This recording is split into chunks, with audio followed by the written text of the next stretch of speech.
Hello and welcome to week 6 of Wellbeing Wednesdays 2025. And this week I want to focus on something that I just think is so crucially important because of the things that have happened in recent times. And I want to focus on the breath and on breathing optimally. And before I start with that, though, before I explain what I mean by that, I want to just say that however you're breathing right now is fine. You're here, so you're breathing okay. But there is a possibility that you might not be breathing optimally.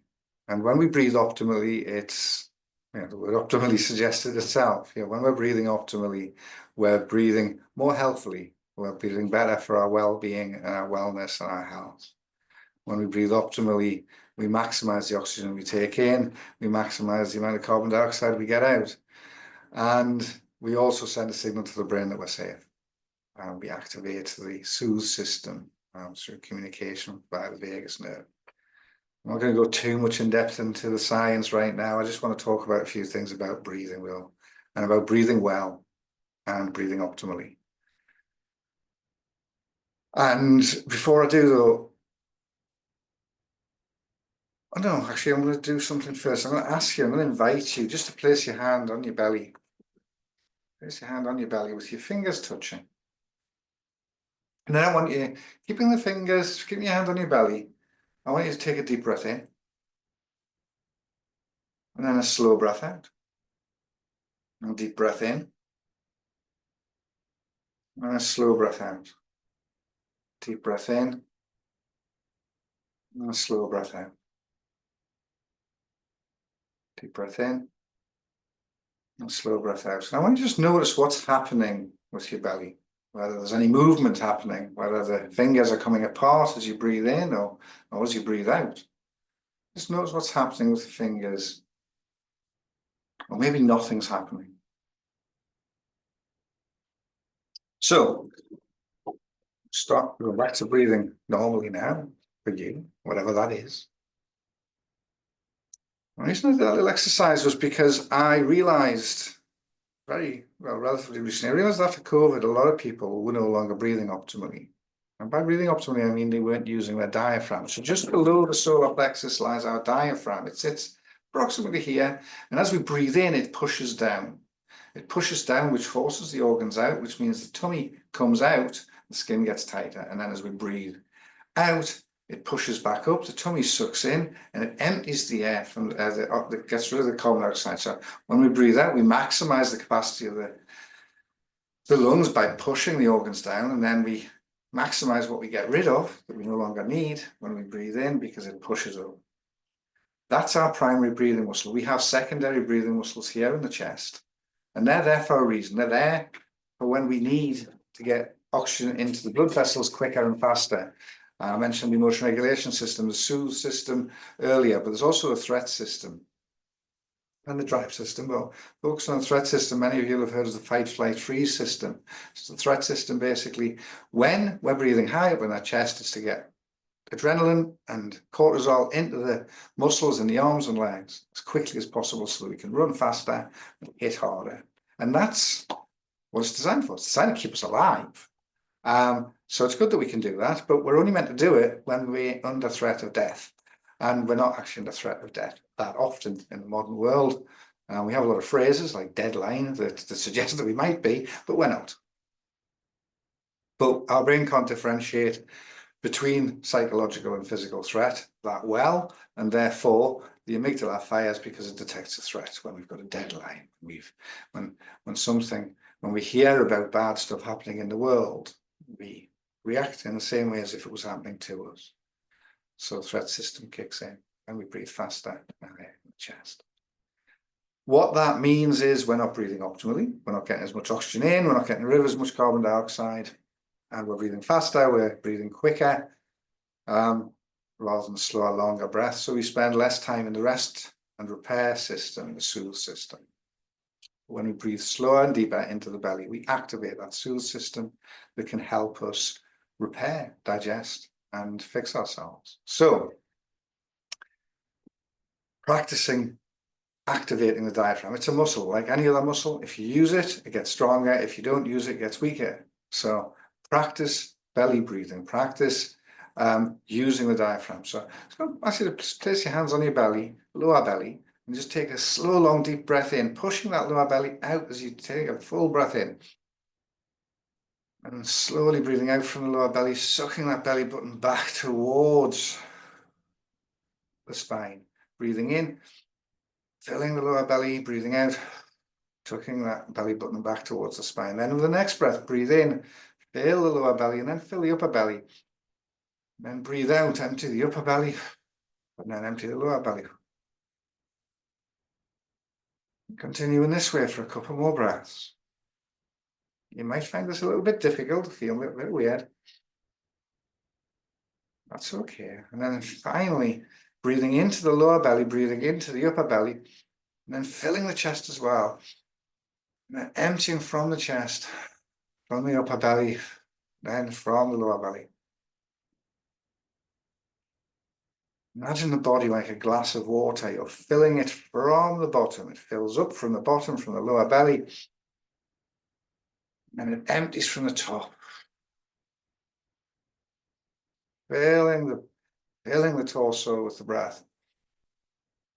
Emptying on the top of it. A couple more breaths this way.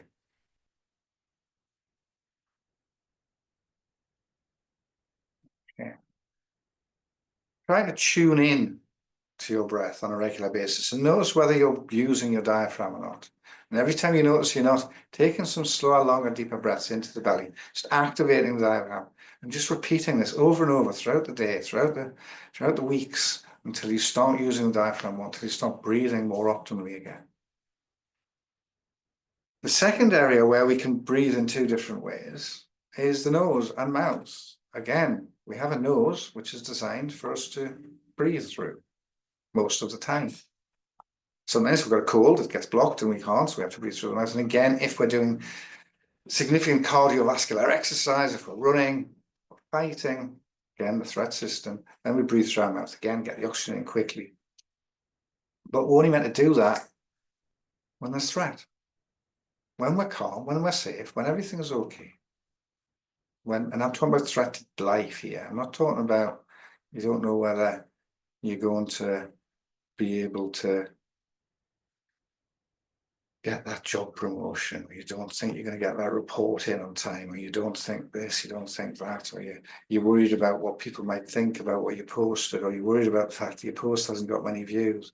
Whatever it might be, that's not real threat. That's not going to, the amygdala firing and getting you to run or fight isn't going to help. So breathing through your mouth ain't going to help. You should be breathing through your nose.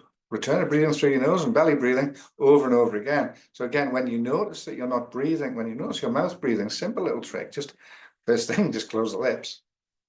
But also lift your tongue, if it needs to be lifted, it might not.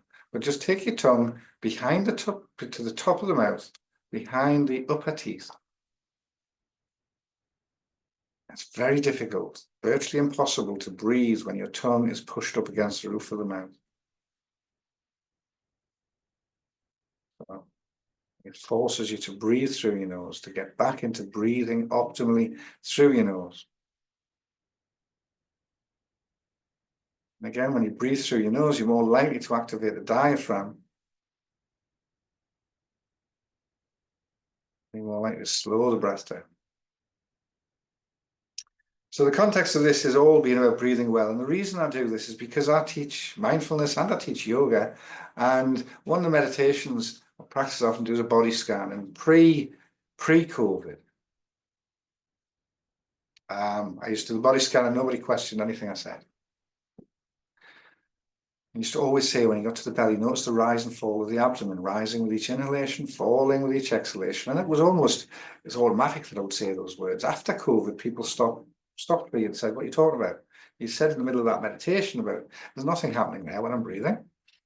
And more people, there's nothing happening there when they're breathing. I did a conference last week in Bristol to over 100 people, and I asked them to do that thing with the fingertips, and approximately 25% of them noticed their fingertips come out when they breathed in and come back together when they breathed out. The rest of them didn't notice anything happening. They were breathing from their chest. If I'd done that pre-COVID, I suspect the figures would have been the other way around. 70% would have been breathing optimally, 30% not optimally, approximately. Didn't count them, I was delivering something. But I would say it's approximately. So learning to breathe optimally is relearning how to breathe. And we first stop breathing optimally when we go to primary school. Scary place, lots of people, lots of new people. Amygdala fires, we're under threat. But also we're told to sit for longer periods. And then we go to secondary school and sit for even longer, and it's even scarier. And then more and more we're asked or expected to just sit. And we're not designed to just sit all the time.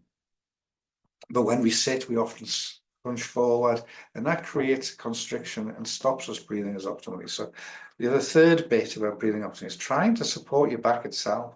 Let your back support itself, so you're not leaning forward, so that you're giving the optimum opportunity to be able to breathe optimally.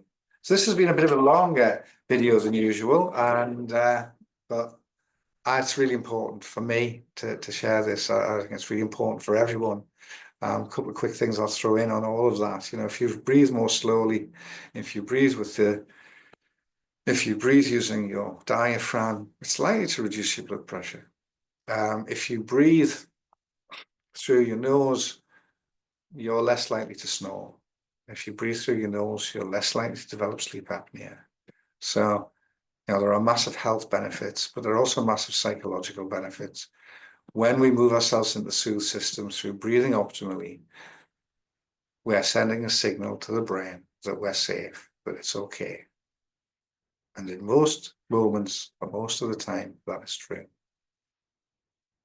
So that slower, longer, deeper breath is soothing and calming. So thank you, and I hope to see you next week. Please subscribe to the YouTube channel, and I'll see you again next week. Thank you. Bye now.